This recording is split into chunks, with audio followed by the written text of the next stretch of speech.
everyone, welcome back. I'm Melissa Pineda, and today I will be discussing the book The Anxious Generation: How the Great Rewiring of Childhood is Causing an Epidemic of Mental Illness by Jonathan Haidt. This was published earlier this year in 2024, and it is an excellent read. Hands down, one of, if not the best parenting book I've ever read. It's right up there with Hold On to Your Kids by Gabor Mate. I also reviewed this on my channel. It's a must read for parents of kids of any age. Before I begin, if there's anything that you hear that you like or find interesting today, please like and subscribe if you haven't already. Okay. Let's begin. So this book is amazing. I have a 6, 8, and 10-year-old, and I found it extremely helpful just in preparation, but also in what I'm doing right now as a parent. Basically, the idea is the differences between a phone-based childhood and a free-range childhood. And free-range is basically what any person growing up in the 80s experienced, and previous to that as well. I myself was born in the 80s, so this is very relatable. Things started changing late 80s, early 90s, Haidt says. And yeah, and we'll go into that, but basically it used to be your kids used to have way more freedoms. So when I was a kid, I could go to the park when I was like 6. I could go to the local convenience store when I was 7. This isn't how it works anymore, right? You see a kid walking down the street and they're 10-ish, and you're looking around thinking, where's that kid's parent? That's not how it used to be. It's not how it should be, is what this author is arguing. So he talks about also how like social media is causing mental health issues, especially for young girls, especially for like teenagers, like at start like 13-ish, and even preteens, 11 to 13. Huge issues, mental health issues for those girls. It affects boys in different ways, and he goes into that as well. This book is very well researched. He has done a lot of research, has spoken to a lot of experts, gives you a lot of information and statistics, and it's fantastic, but it's also scary. So he talks about how basically everything changed with social media, but specifically with technology in terms of the iPhone. When this came out, the world changed, and not it changed in a very detrimental, negative way for kids because there were no limits placed on these new devices. It was just like, here you are, and off you go, and there are no sort of ideas behind it in terms of protecting. So, you wear a seatbelt, you have to be a certain age to drive, you have to be a certain age to drink, but this wasn't the case for cell phones, and this wasn't the case for smartphones and for the iPhone. And he talks about how there are like regulations, but not enforced. You have to be 13 to have a social media account. Like, that's not enforceable. The 10-year-old can put in the proper birth year and then they have access, right? So he's arguing that as a result of this, like the lack of regulations around it, lack of security for our children, it has caused some very detrimental things to happen to them in terms of their mental health. So he talks about how there was an international decline in teen mental health starting in 2010. So kids started to get their smartphones at this time, their iPhones at this time. It was the right age for that. So in this year, around 2010. So the change in technology that kids were using to connect with each other took place around this time. It used to be computers. So they had to go on computers, usually household ones, usually in a room with your parents in the living room, because not every house had 5 different computers. They had a household one. And then there were flip phones, right? You would text each other. It wasn't easy. It was quite time consuming composing a text back in 2010, not the same as it is today. So he talks about how when the iPhone was released in 2007, and everything started changing then in terms of our children. The author talks about how kids born in the late 1990s were basically the first generation who went through puberty in the virtual world. Like, this did not happen before. They grew up in the virtual world and had their first experiences, first big things happen to them. Yeah, they had their puberty, they experienced puberty online essentially. So he says between 2010 and 2015, the social lives of American teens moved largely onto smartphones. So with continuous access to social media, online video games, etc., this great rewiring of childhood took place and is the single largest reason for the tidal wave of teenage mental illness that began in the early 2010s. So he talks about all these different potential arguments for the rise of mental health issues at this time, and nothing compares. So it is this. This is the reason. It is, it's the iPhone, it's smartphones. Like, this is what happened. And so the rise of mental health issues between 2010 to 2015 among teenagers in the Western world cannot be explained by any other phenomenon. He makes this very clear through research and facts. Gen Z teenagers became more anxious, depressed, and self-harming. So Gen Z are the people born in the late 1990s, so 1996-ish. So these are the teenagers that became more anxious, depressed, and self-harming around 2010 once they received smartphones, and because of this new phenomenon. So this hit girls harder than boys and hit preteen girls the hardest of all. Suicide rates in the US among teenage girls and boys rose significantly in the 2010s. And there was the same pattern at around the same time in the United Kingdom, in Canada, and in other major Anglo-Saxon countries, and in the Nordic nations as well. So the data, he says, was less abundant in the non-Western world, but more difficult to kind of track as well. So, but this phenomenon took place like all over the Western world at the same time, which is really eerie, but like it speaks to what was happening at that time in this part of the world for kids, Gen Z kids. So he also gives like reforms and ideas and ways to help. He has a great like newsletter too that you can subscribe to as well. Like, he's providing a lot of information to help us parents deal with all this stuff, but he says there are 4 like easy reforms that should be done like right now. It should be phone free in schools. This is happening. I'm in Canada. This is happening in Ontario apparently starting this September. It took the government and schools a while. We've had the policies in place apparently, but this just wasn't happening, wasn't being enforced. So apparently it's going to be enforced now. So phone-free schools, no social media before 16. And this can't just be like, okay, it's up to, one person to enforce. It has to be like a group decision, the people you hang out with. You have to all be on the same page as parents, the schools, the communities.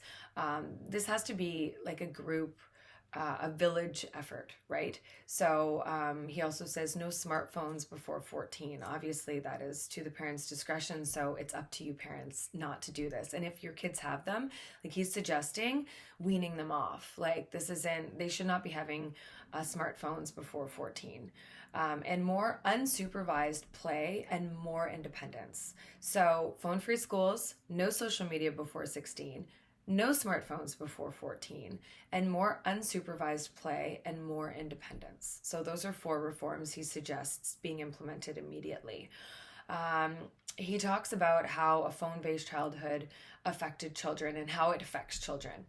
He talks about this, he calls it the Great Rewiring, and how this started in the late 1980s.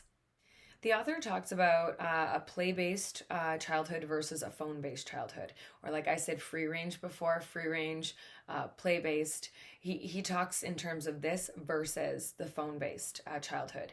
And he says that unsupervised child play is where kids learn the most. So information doesn't do much to shape a developing brain, but play does, he says.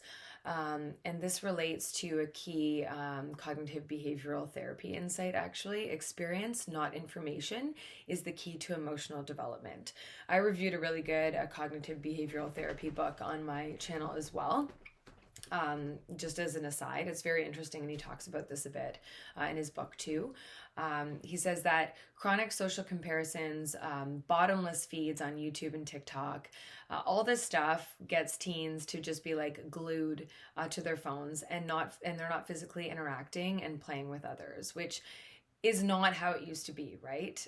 Kids these days are glued to their phones and they're in their own world, like really their own virtual world versus what kids in the 80s and previous generations grew up with.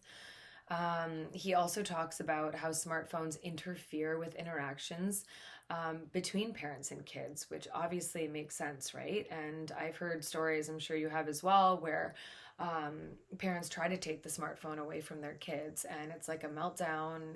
And then they end up either giving up or it just creates more arguments and stuff. But like this isn't obvious, right? It interferes with interactions, interferes with relationships because you're not having real relationships online. The real relationships are in the real world. And if you're constantly glued to your phone, you're missing it. You're missing everything. He talks about how overprotecting our kids in the real world is what parents nowadays do, but we underprotect them virtually and online.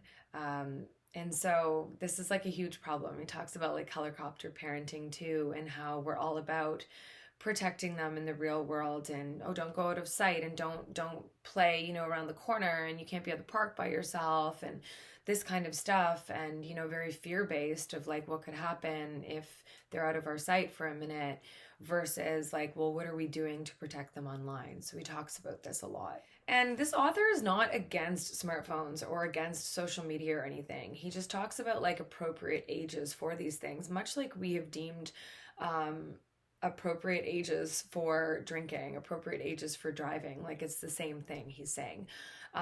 And he's saying that we should delay immersion, like just delay the immersion into this online world.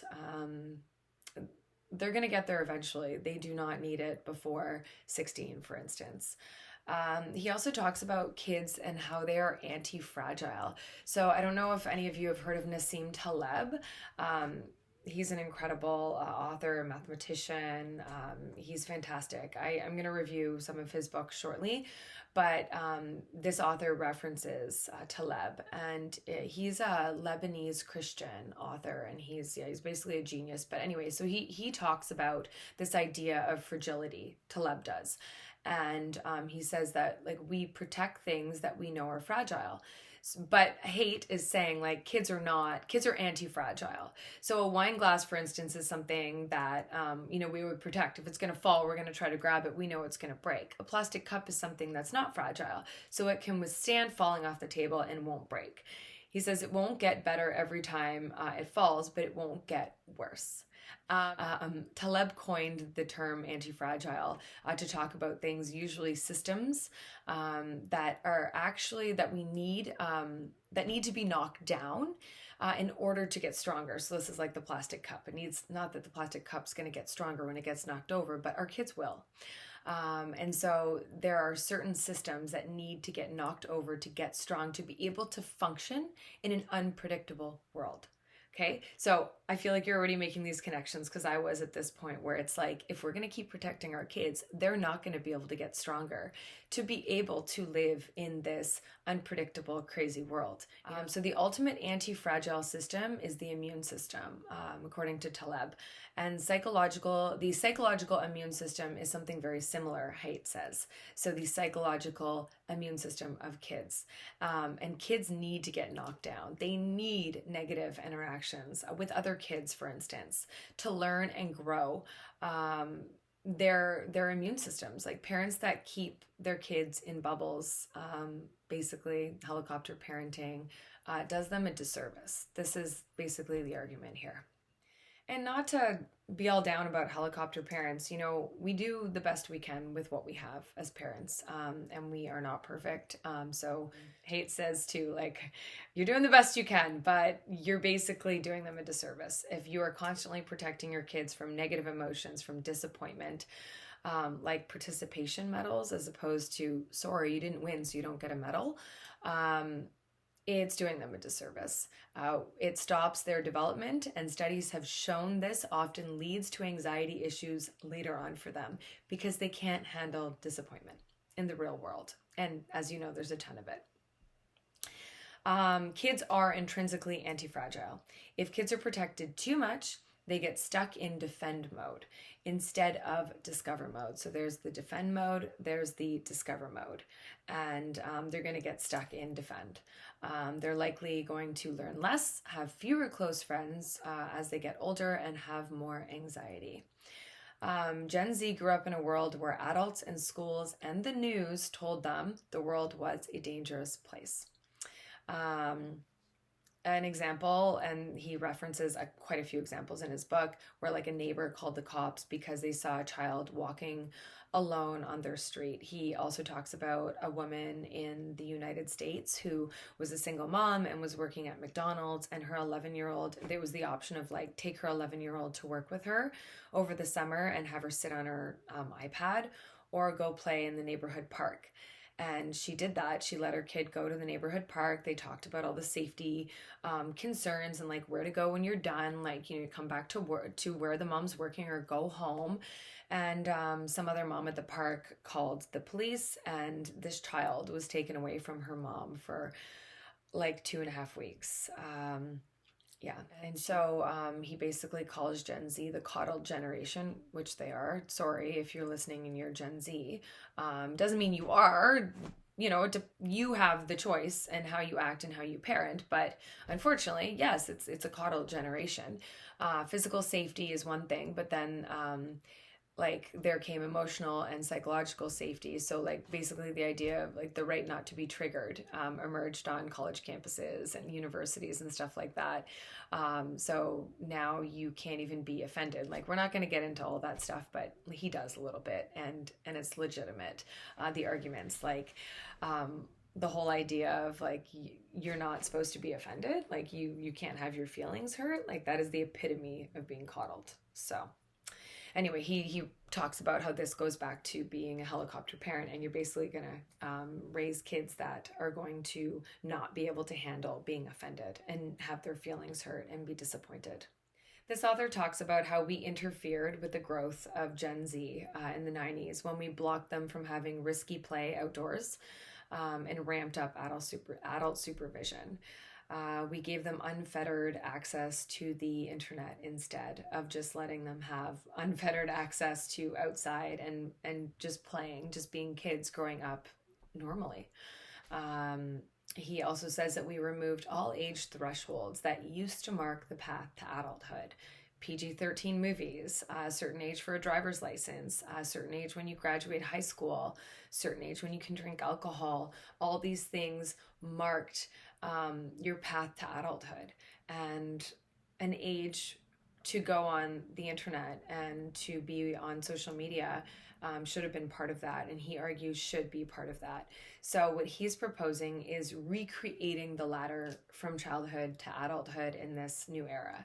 So he says that a suggestion, which I'm going to start doing with my kids. So he says, celebrate even year birthdays from age 6 to 18. So like celebrate this as being, you know, like a mini milestone, even years. If you want odd years, that's fine too. But he's saying like link this to new freedoms and responsibilities and possibly an allowance.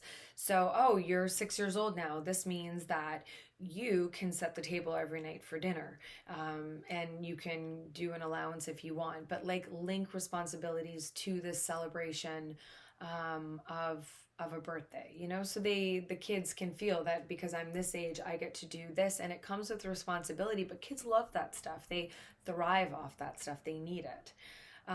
He also suggests age 8, the age of local freedom. So bike rides on their own, give them a local errand to go down to, you know, the corner store or something like that. Go check the mail around the corner if you don't get mail directly to your house. Age 10, he says, the freedom to roam. This is, you provide them with a higher responsibility now. They get to hang out with friends in person on their own for a certain amount of time, you know, be back at this time, for instance. Age 16, social media accounts. That's the freedom that comes with that age. So he gives some really good ideas for us parents as to how to kind of navigate this new world. The author talks about 4 main harms from social media. So, one, social deprivation. So, Gen Z was already socially distanced just because of the era in which they grew up. So, social deprivation is one. Two, sleep deprivation. Makes sense. There have been a ton of studies out there too. If you're on your phone before you go to bed, a higher chance of you not having a good sleep. So, there's that. Three, attention fragmentation. So staying on task is a struggle for people. This is a harm associated with social media. It's a struggle, right? Even as adults, right? Oh, who texted me, or what notification just popped up on my phone.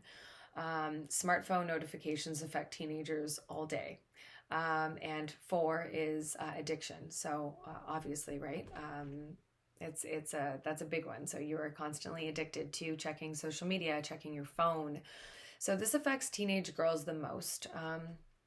They use social media more than boys, and unfavorable social comparisons obviously is huge on social media and greatly affects girls and their self-esteem. They are more affected also. Girls are more affected by visual social comparisons and by perfectionism or the appearance of such online.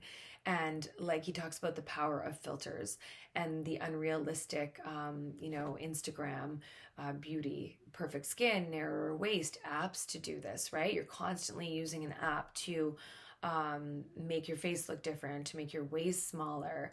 Instagram is the worst for girls, for their self-esteem, for their mental health.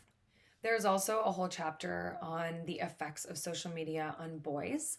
It's very interesting. So if you have a son, definitely, read that chapter, read the whole book, but that chapter focuses on boys. Internet gaming and pornography affects boys more. So that's more addictive for boys than girls. Girls, it's like the social media accounts, it's TikTok, it's Instagram. But for boys, yeah, it's the internet gaming, pornography. Gen Z is engaging in less risky behavior overall. So he talks about just the idea of even playing in a park, boys being crazy and jumping off a roof, like just stuff, daredevil stuff that boys growing up in the 80s and before that did, and survived. But that's discouraged these days, and they're encouraged more to just go online. And unfortunately, there are so many harms there for our children. He talks about how social media promotes spiritual degradation as well. He offers tons of suggestions, which is great. It's always nice, right? Like, you don't want to just hear about all the things that are wrong and then you think it's too late, especially if your kids are older kids, teenagers, older teens. But no, he says you can reestablish rituals, make it a thing where it's like one day off a week from phones altogether. Sundays, that's easy, right? It's your day off of phones. In-person rituals and get-togethers, having dinner together. So he talks about 16 needs to be the age for internet adulthood, basically to accept terms of service and give away their data. To be able to do that, like, you need to be 16 and no younger. And he again talks about the idea of like weaning off your kids if you've already given them these privileges and they're under the age of 16. So it's not like too late. It's going to be a bit of a struggle for you, but do it. And most harm done from the internet for girls between the ages of 11 and 13. So keep your girls off the internet, at least until they're 14 is what he's saying, preferably 16, or monitor it, right? Like, not off the internet, like they can go and Google and stuff, but you have to be very conscious of what your kids are doing. And for boys, most harm done from the internet is between the ages of 14 and 15. Gaming, pornography, that's where that stuff becomes really addictive. So he talks about how Apple, Google, Microsoft, basically there should be parental controls and it should be the default. Like, make that the default, and then parents, if they want to take the parental controls off, fine, but make it the default. Make it easier for parents. He is telling Apple, Google, Microsoft, and all the other companies like that out there. Many parents don't know how to turn off or turn this on, turn the parental controls on. Just make it easy for parents, he's saying. These companies should enforce their minimum age requirements. He gives ideas for this as well, but they need to develop better age verification features. Even in terms of, an ID card, a driver's license, like something. He gives different ideas though. Phone-free schools is a must, with phone lockers potentially as an idea. And this would help them just completely, like the idea of fragmentation and just, staying on task, right? So their phone's in the locker for the whole day and they get it back at the end of the day, not at recess, the end of the day. Anything serious happening at school, like they can tell their teacher. It's not like, oh, I can't get a hold of my parent. Like your teacher can get a hold of your parent. So he talks about that kind of stuff too. So there are no arguments for having phones, no good arguments for having phones with the kid during school hours. He talks about governments and how they are criminalizing play-based childhoods that were the norm basically before the 1990s. This is basically the example of the mom that was at the McDonald's that was, fined and put in, like the child was taken away. She was fined. She was actually put in jail. It was terrible. She was charged with child abandonment. Like, yeah, it was awful. He gives other examples for this too, and it's been a whole thing since like the 90s. It's not just parents that just decided to be fear focused and telling their kids the world's a dangerous place. It's the media, it's the governments, it's the schools, and he gives specific research, and he talks a lot about how it is a complete misconception to think that the world has become more dangerous. It actually hasn't. Like child abduction rates have gone down. Different types of crime have gone down.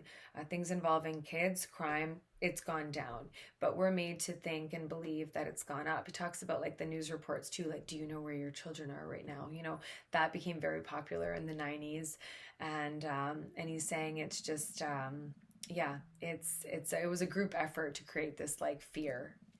The author is saying that statistics have indicated that these crime rates have gone down, whereas the rest of us out here are made to believe that it's gotten worse. And it hasn't. And so there is a misconception out there about how dangerous the world is, and it's just being reinforced. He doesn't reference this, but a perfect example being COVID. Like you can see how easy fear can be used to scare people, and then facts come out later to show otherwise. So he's just saying with respect to kids, the world hasn't gotten more dangerous. It hasn't. It's actually gotten safer, and it's us parents that need to change things, need to change our mentality and what we do and how we raise our kids. He talks about like some parks in the United States that have like I forget what state, it might have been New York, but he saw signs up, and it was like no contact, adult supervisions required, like all these rules listed. And he's like, this is like just the worst for kids, like they need the opposite of that. And he says that parents should not interfere in play between kids unless it's like an emergency, like if someone's bleeding then okay, go in and then deal with it, but it has to be an emergency. Like you are not the arbiter. You don't go in there and like, oh, who said this and what's going on here, and you shouldn't jump off of that. Like he's saying we need to take a step back as parents. Yeah. And he also says that governments need to rewrite many of their neglect laws. Some states are already starting to do this, which is great. And other states have very contradictory ones, like you can be charged with neglect as a parent if you let your 11-year-old stay at home alone, but then you're legally allowed to babysit, or you have babysitting courses for 11-year-olds. Like there are a lot of contradictions that just do not make sense. So yeah, he talks about this. He says that we should encourage more play in schools. He discusses how recesses, gym classes, things like that have been cut, and there was more of a focus on like in-class time, which is not what they need at all. They need more play-based activities and time in school and just during the day, more recess. And he talks about how like 27 minutes is the average for recess time in the United States, and it should be way more than that. Like they've cut that significantly over the years, and we have to renormalize child independence. This is most easily done by the local schools.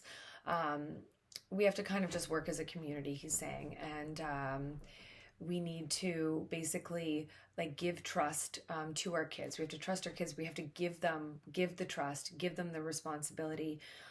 He suggests things like, for a local school, let your kids walk to school, with their siblings, or let them walk to school by themselves, depending on their age, depending how far it is. Give them that responsibility. He says that we should take phones away an hour before bedtime. If you've already given your kid a phone, if you say your kid is already, if they're 16, so ideally they're 16 and they have a phone. And he's saying take it away an hour before bed. Learn how to use parental controls as parents. Do the whole 1 day a week with no phone. Have a family movie night, no phones at dinner time. Send your kids to a phone-free camp during the summer. Do an exchange program. He gives all sorts of really good advice on what to do. And he says remove access for a period of time. If your kids are already, if you notice that they're very attached to their phone and they're on social media all the time, he suggests a digital detox and a dopamine reset.